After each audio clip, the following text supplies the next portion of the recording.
Los Caballeros de Solamnia son una de las principales organizaciones dentro del escenario de campaña de la Dragonlance, jugando un papel clave en lo referente a la lucha contra las fuerzas del mal. A su vez figuran como una de las organizaciones más antiguas dentro del trasfondo de este universo.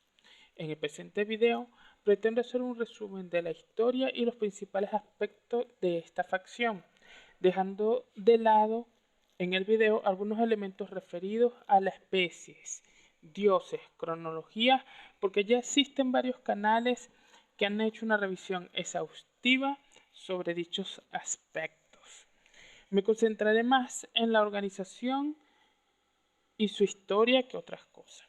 Así en este video veremos el origen de la organización, su historia y principales aspectos de una de las órdenes de caballería más interesantes dentro de la ficción de Calabozos y Dragones. Para ello he hecho uso de diferentes fuentes, siendo las principales el libro publicado en el año 2000 por la editorial Timon Mas, titulado Apéndices de la Dragonlance o simplemente Apéndices, escrito por Margaret Weiss y Tracy Hickman. Esta recopilación presenta varios elementos y varias cosas relacionadas con el trasfondo. Muchos de estos elementos están ubicados temporal y espacialmente en el momento posterior a los eventos de la leyenda de la Dragonlance, al final de esa trilogía. También haré uso del manual Las órdenes de caballería de Ansalno, en inglés tiene otro nombre, de tercera edición, publicado por Sovereign Press en el año 2006. No hago uso del escenario de campaña y del manual complementario de la Era de los Mortales porque lo que se expone sobre la organización ahí es muy poco. La organización en estos manuales se limita a una clase de prestigios y hablar del trasfondo del reino de Solamnia más que de la organización, mientras que en el referido manual complementario sí se explayan en las órdenes de caballería dentro de Ansalno. Bien, vamos con la historia.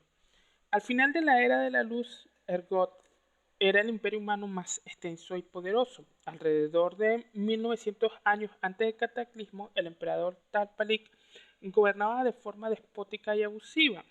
La capital del imperio Daltigot vivía en la opulencia, mientras que otras regiones sufrían hambre y malos tratos.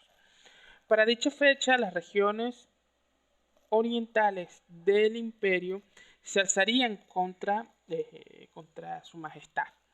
En respuesta, este enviaría a su mejor oficial, el capitán de su guardia pretoriana, Vinas Solamnus. Este realizaría los preparativos necesarios para aplastar a los revoltosos. Se preparó a conciencia, pero cuando llegó a las tierras orientales descubrió que las cosas no eran como le habían dicho. Vio la realidad, habló con los disidentes, juzgó la situación y al final decidió apoyarlos en sus conflictos e iniciar una guerra contra la capital. Después de un año de asedio en un conflicto conocido como la Guerra de las Rosas, o otras fuentes dicen que es la Guerra de las Lágrimas de Hierro, el emperador se vería obligado a firmar la paz con Vinas Solamnus. Los nobles de las llanuras orientales conseguirían separarse del imperio y formar su propio reino, que sería bautizado como Solamnia en honor a su emancipador. A Vinas Solamnus se les ofrecería la corona, pero este hombre estaba en medio de una crisis de fe y antes de aceptar iniciaría un peregrinaje. Después de meditar, orar, ayunar y viajar, el caballero encontraría la respuesta en la isla de Sancris, donde los dioses Paladine, Jolit y Habacuc se manifestarían ante él. Este evento le darían las instrucciones para crear una orden de caballería y las 3 ramas que la conformarían.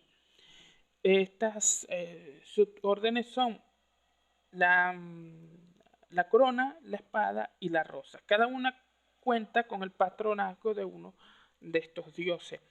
La corona Habacuc, la espada Kirijolit y la rosa Paladín o Paladín. También le darían a Solanus la inspiración para crear el código y la medida. El primero se resume en una frase que es: el honor es mi vida. Y el segundo, o sea, la medida, es una compilación de leyes que se encuentran registradas en 37 tomos. Toda esta compilación de leyes están en la biblioteca de Palanta. Son 37 tomos que rigen la vida de los caballeros en todos los aspectos. Con esto en mano, Solanus establecería cómo se debía gobernar el reino. La orden de caballería poseería una configuración particular.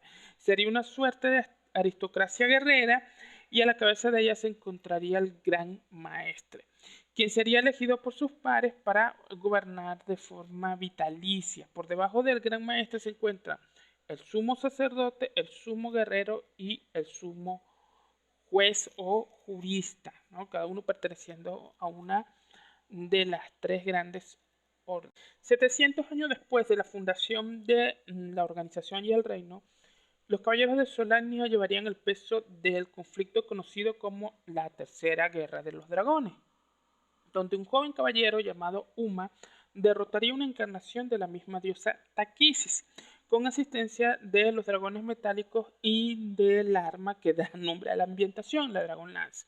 Uma es un personaje sumamente interesante que merece su propio video. Hay 2 versiones de Uma, la que creó Richard Knapp y la que creó Tracy Hickman y Margaret Weis en sus novelas.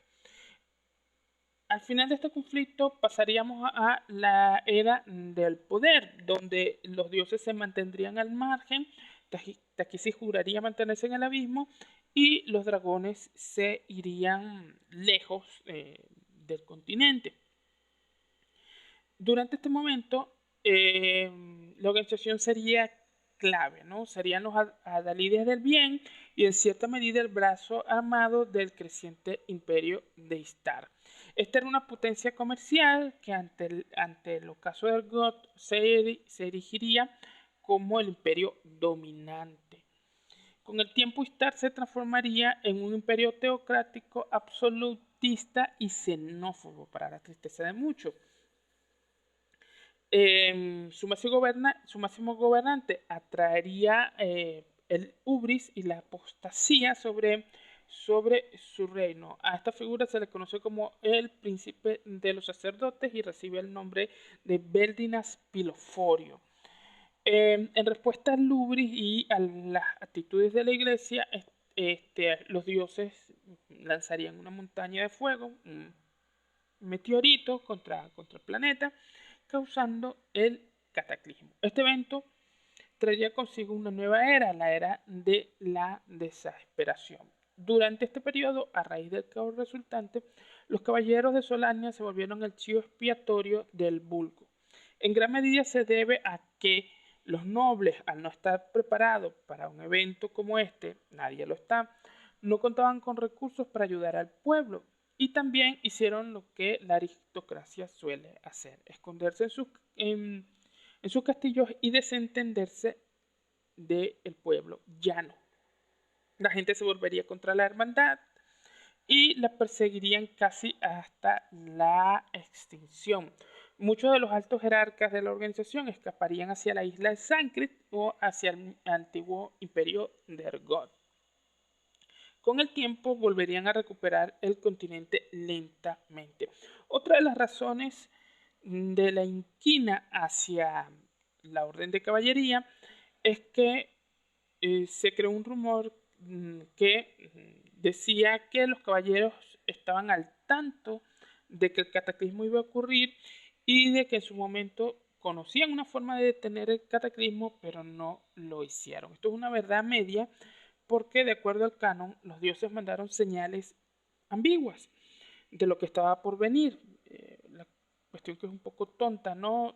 Porque como el imperio de Istar estaba radicalizado, vieron esas señales como augurios que no les indicaba que se detuviesen, sino que fortalecían sus ideas y argumentos.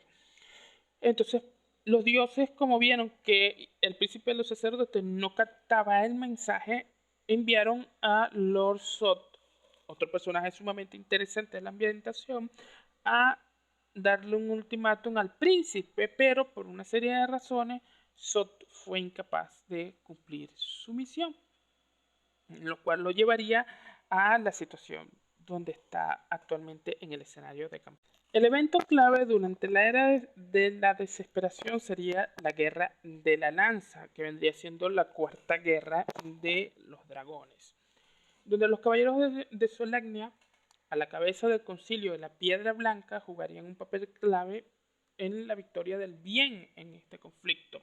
La organización lavaría su cara al final de este conflicto, demostrando su valía al derrotar a la némesis de la organización, que era la diosa Takisi.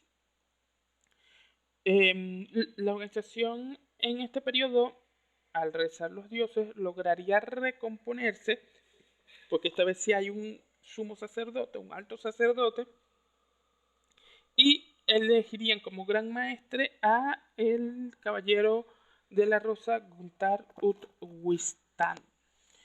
El mayor reto para la organización vendría años después, aproximadamente en el año 383 después del cataclismo, cuando un ejército venido de Oriente, conocido como los Caballeros de Taquisis, iniciaría una muy efectiva conquista del mundo.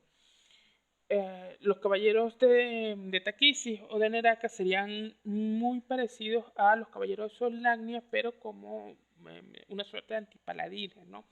Caballeros oscuros, disciplinados, efectivos, totalmente distintos el ejército con el que ya habían luchado durante la Guerra de la Lanza. Cuando los caballeros de Taquisis estaban por conquistar el mundo, ocurre la aparición de un nuevo dios, el dios del caos, y este obligaría a las fuerzas del mal y a las fuerzas del bien de establecer una alianza para hacerle frente. Este evento es conocido como el verano del caos. Al final se daría lo que se conoce como el segundo cataclismo, donde los dioses se van los dioses de la magia, se van todos los dioses y entramos a un periodo conocido como la quinta era o la era de los mortales. Gracias al segundo cataclismo, Krynn se vería sin dioses, sin magia, pero expuesta a peligros, porque no pasó un año y apareció un gran enemigo, un gigantesco dragón conocido como Kelendros, tal como se relata en la novela El amanecer de una nueva era, escrita por Jan Rabé. Estos gigantescos dragones, que serán conocidos como los señores supremos, llegarán a este mundo sin magia, sin muchos recursos, iniciarán una serie de conquistas y modificarán ciertos lugares, cada uno de acuerdo a las preferencias geográficas y climáticas de estos grandes dragones, ¿no? Durante este periodo, la Orden de los Caballeros presentaría una gran resistencia, aunque estaría atomizada, dispersada por el mundo, pero gracias a esto, la organización se vería en la necesidad de reajustarse para pelear con este nuevo enemigo, cambiar la forma de pensar y actuar. Aquí se daría el segundo cambio a la medida. ¿no? Em, También la atomización o fragmentación que sufrió la organización entre los señores continentales y los señores de la isla de Sanskrit sería más o menos bandeada por el gran maestre de este momento, que sería Liam Erling, sucesor de Gunther Utwistan, ¿no? Para el año 421 aparecería un nuevo líder entre los caballeros de Neraka, que es el nombre que se adjudican posteriormente los caballeros de Takisi porque la diosa desapareció. Una jovencita llamada Mina, esta con unas fuerzas reconstruidas y un ejército de muertos conquistó el reino élfico de Silvanesti y luego se lanzó a invadir Solamnia. La primera ciudad en caer fue Solantus y posteriormente los demás baluartes del reino fueron cediendo hasta que el reino fue casi conquistado en su mayoría. Posteriormente se revelaría que el dios único, ese dios que parecía distinto, extraño, era la misma Takisi. A la cual un consejo de divinidades, porque cuando Takisi se revela, de alguna forma los otros dioses se dan cuenta, la despojarían de sus poderes y de sus estatus. Y al dios paladín también, porque en teoría tenía que haber equilibrio, lo que significa es que también debieron de haber expulsado al dios Gilean, que es el dios de la neutralidad. Como sea, la diosa será asesinada por el elfo Silvano Shea, hijo de la princesa Silvanesti Silvara, y las fuerzas del mal quedarían desplegadas, ¿no? Lo que pasa con ellas se explica después en la trilogía de la discípula oscura. Con la caída de Takisis y la caída de Paladine, ello obligó a los dioses a alterar el patronazgo. Y Kiri asumió el patronazgo de la Orden de la Rosa, dejando libre una de las órdenes de caballería. Se dice que esta deidad le ofreció el patronazgo de una de las órdenes a la diosa Chinare, quien aceptó. Aquí hago un paréntesis, digo, Chinare es la diosa neutral del comercio, una diosa neutral, no buena. Lo que me pareció una tontería que aceptara, porque hay otros dioses del bien que pudieron haber asumido el puesto, como el dios Mahere, que era el consejero de Paladín, el dios de los monjes, de la introspección, eh, el mismo Branchala o Brancala, que era el dios de los bardos, de la alegría y del comercio, es la contraparte buena de Chinare, y el adversario de Idukel, que es la versión mala. O la misma Michekal, que es la consorte de Paladine. Esto le habría dado un sabor distinto perdón, a las organizaciones, ¿no? Ya sea que Majer un dios leal e introspectivo, ya sea Branchala un dios que era negre, pero esa alegría te puede dar motivo para seguir luchando, o el toque piadoso o maternal que pudo haberle dado Michekar a la Orden de la Corona, que supongo que es la orden que se quedó sin, ¿no? Habría sido mucho, mucho más interesante, ¿no? Y coherente, pero bueno, así son los autores. El periodo posterior a la guerra sería un periodo de esplendor, entre comillas, y reorganización. Las principales ciudades del reino se recuperarían y volverían a agarrar el brillo, pero surgirían, con el brillo me refiero a que mejoraría el estilo de vida, ¿no? Pero surgirían dos retos para los caballeros. En el continente, el gigante Ankar creó una orden, un grupo de ogros, goblins y otras criaturas.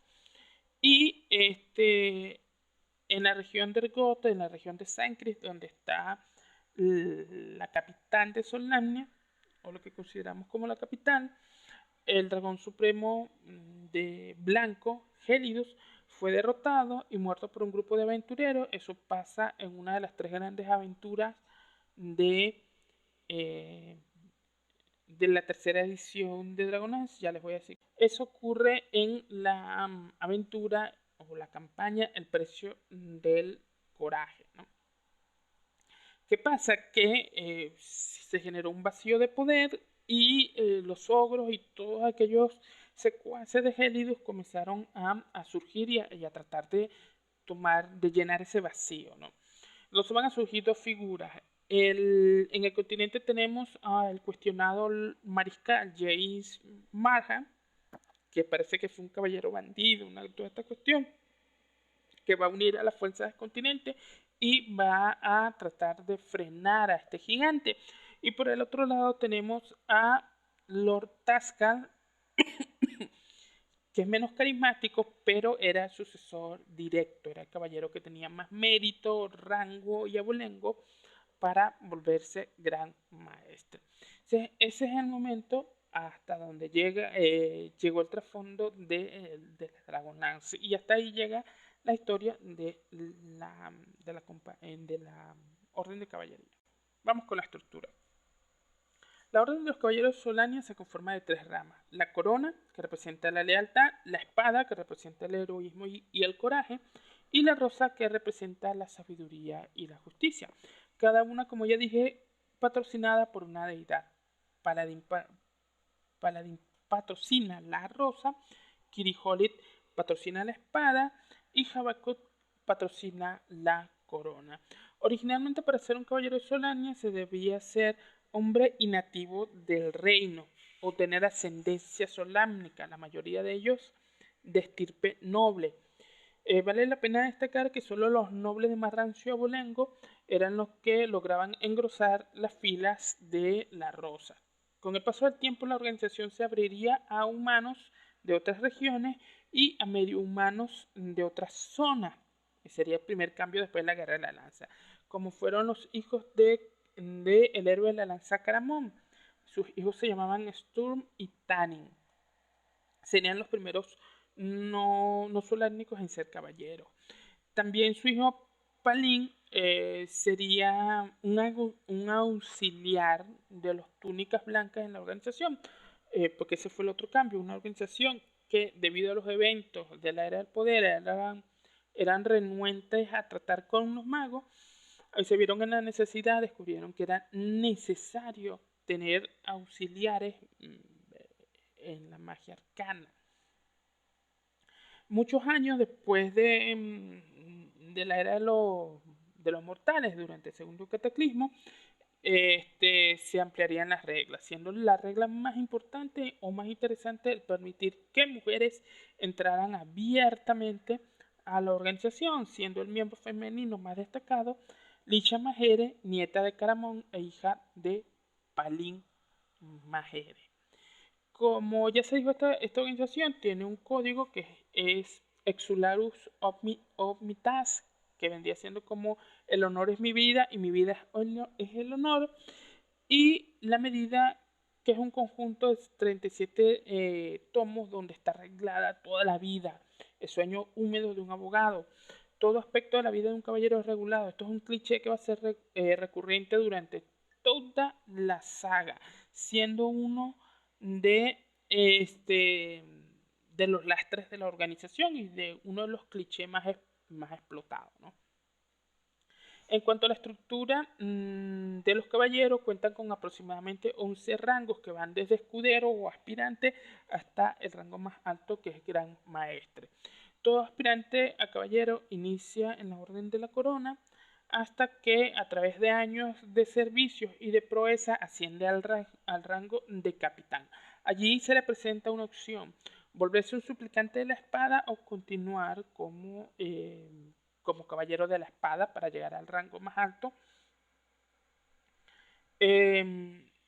Si hace el cambio,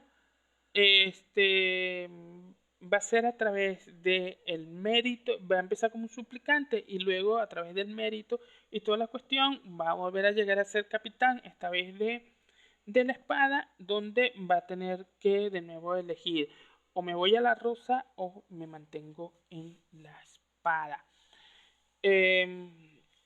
Aquí va a empezar como suplicante otra vez. El periodo como suplicante es muy corto, lo que significa que saltan rápidamente, ¿no? Es muy corto comparado en comparación al tiempo que pasaron, desde ser un caballero raso hasta el capitán, ¿no? En el caso del Gran Maestre, a este se le elige en una asamblea plenaria presidida por los rangos más altos, que es el sumo guerrero, el sumo sacerdote y el sumo jurista. Debido a que durante la era de la desesperación no había clérigos en Kryn, porque los dioses se los habían llevado y los dioses no respondían a las oraciones, no había sumo sacerdote. Por lo tanto, con base en las reglas de la medida, no se había podido elegir gran maestre, ¿no? Entonces la organización estaba acéfala, estaba dividida.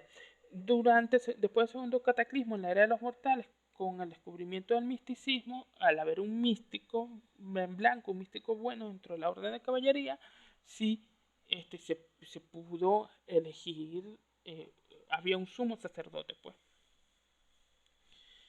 En el tiempo de la guerra, en tiempos de guerra, los caballeros de Solamnia, en tiempos de guerra, los caballeros de Solamnia se conforman en ejércitos, 7 por cada orden, para un máximo de 21. Aquí hay algo curioso, es que todo en Dragonlance gira alrededor de los siguientes números, 3, 7 y 21, ¿no? Vamos, que hay 3 facciones divinas, bien, neutralidad y mal. Hay 7 dioses por cada uno, que son un total de 21 dioses. Si sumamos 2 y 1 nos da 3, ¿no? Totalmente interesante, tanto que después en la Dragonlance aparecen otros dioses, ¿no? Supuestamente hay un dios supremo, el dios de caos, y después cierto personaje aparece como una diosa, y fíjense que son 3 dioses fuera de la ecuación. Entonces son 7 por 3, 21, 21, 2 y 1, 3, y justamente 3 son los dioses que están por encima de los demás. Su ejército tiene una estructura, ¿no? Una composición. Aquí yo tuve un problema, perdón, que es la cuestión de los nombres en inglés y los nombres en castellano. Entonces yo decidí usar los nombres en castellano de las conformaciones militares con base en la cantidad de miembros, ¿no? Entonces estos términos van a ser más o menos actuales, ¿no? Pero es para que se hagan una idea. Entonces la cuestión es así. En el ejército de los caballeros de Solania, el escuadrón es la unidad básica, que está conformada por 2 caballeros y 10 hombres de armas, o sea, 10 soldados guerreros básicos. Y su comandante tiene el rango de subcapitán. Luego viene la siguiente unidad, es el pelotón, que está conformado por 5 escuadrones y está comandado por un capitán. La siguiente fase es la compañía, que está conformada por 7 pelotones y está comandada por la denominación del comandante, el rango es guardián o mayordomo. Luego está el batallón o escudo, que está conformado por 5 compañías y la comanda un mariscal o mariscal de campo, ¿no? Supongo que sería el rango correcto. Luego sigue la brigada, que está conformada por 4 batallones y la comanda un señor. Y por último está el ejército en sí, que está conformado por 6 brigadas y la comanda el alto caballero, que a veces es un miembro elegido o es el miembro de más rango en la orden de la espada o el gran maestre en su defecto. Hay que acotar que existen cuerpos auxiliares que han variado a través del tiempo, como los magos auxiliares, y la mayoría de ellos, como ya dije en su momento, provienen de la orden de los túnicas blancas. Estos son los puntos más o menos relevantes de la organización.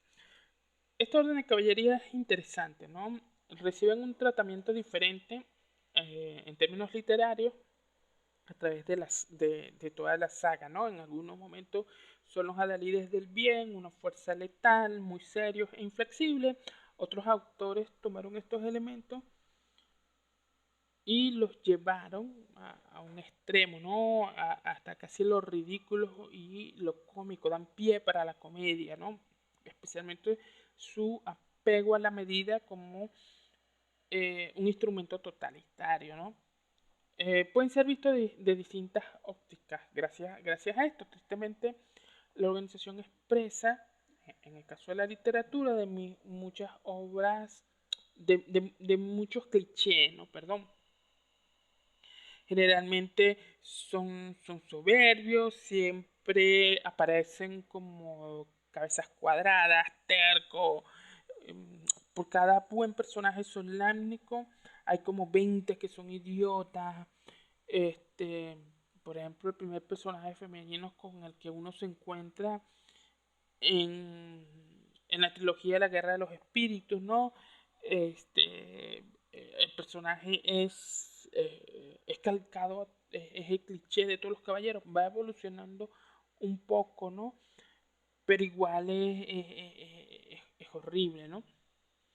En cuanto a juego de rol, yo solo conozco la versión de tercera edición, y lo que he visto ahorita en la quinta. En la tercera edición era un poco complejo porque era una clase de prestigio. Como ustedes recordarán, en aquella época todo era todo lo que podía ser especial o distintivo a un personaje en una clase de prestigio, que eran difíciles de acceder en términos de técnica o de lo que se conoce como el crunch. Eran malos. Es algo que hay que acotar. La mayoría de las clases en este manual o en estos manuales de Sovereign Press no eran buenos. Entonces dejaba un poco que desear, ¿no?